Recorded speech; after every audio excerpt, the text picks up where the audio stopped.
Well, travelers may not like it, but the baggage fee is here to stay. According to the Bureau of Transportation Statistics, airlines raked in $3.35 billion in baggage fees last year, representing 1.7% of total operating revenue. With more details, we're joined by MarketWatch's Catey Hill. Hi, Catey. Hi. So, yeah, this is a big money spinner for them, it seems. Yeah, no, they really depend on not only baggage fees, but all those other fees that get tacked on. But baggage fees are a huge thing. I mean, yeah, $3.35 billion, and that's just these domestic airlines. I mean, that's not even international. It's even bigger than. So, yeah, that is a big chunk. A large chunk of their profit margins, in fact. Yeah, right? it's 26%. 26%. Yeah.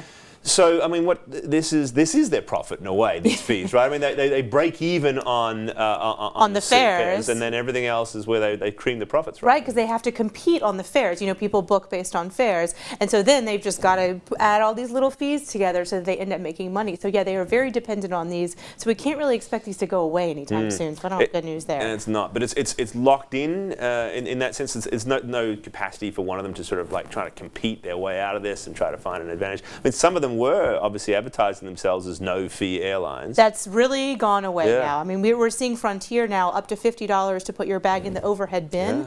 So if that works and people don't shun Frontier, we can imagine these bigger airlines kind of doing the same thing. So I don't think it's going away, and I think it's actually going in the opposite direction, where you're really going to have to not just look at the fare, but also at all these fees when you're booking an airline, because by the time you buy the low-cost fare, and then you have $100-something in fees tacked on if you're not careful. But it just seems pointless to me if there is no choice. In a way, once you get to the overhead bin, what's the point? Why not just roll that into the fare? I get it when there is a choice, although I think with the TSA rules, when you can never actually bring your you always find out you have to actually put your toiletries in the bag and get charged for it. I feel like there's a conspiracy in there with it somewhere. But other than that, I mean, there is the option. You can play with that fee in that regard. Once everybody's got it for every single baggage, what's the point? Why not just roll it into the price? I mean, you would think that, well, Frontier, when they did their fee, they said they were going to lower their base fare by 12% and then be a fee, they're more of a fee-dependent airline, like they're really going to do that. So that's what they're saying, but they're all just messing around trying to figure out this perfect little equation here.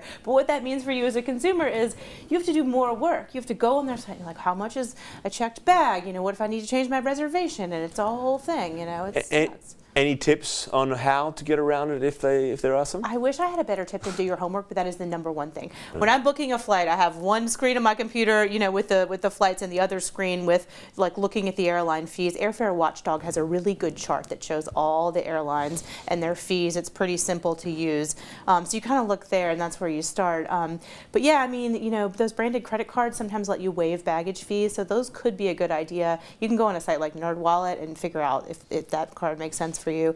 Elite status on an airline, you sometimes get that stuff waived, but there is no magic bullet here. You are just probably paying fees. It's not good. It's the horrors of the baggage fee. Yeah, I don't have a greater answer. I wish I did. Yeah. Well, thanks anyway, Catey. Thank you.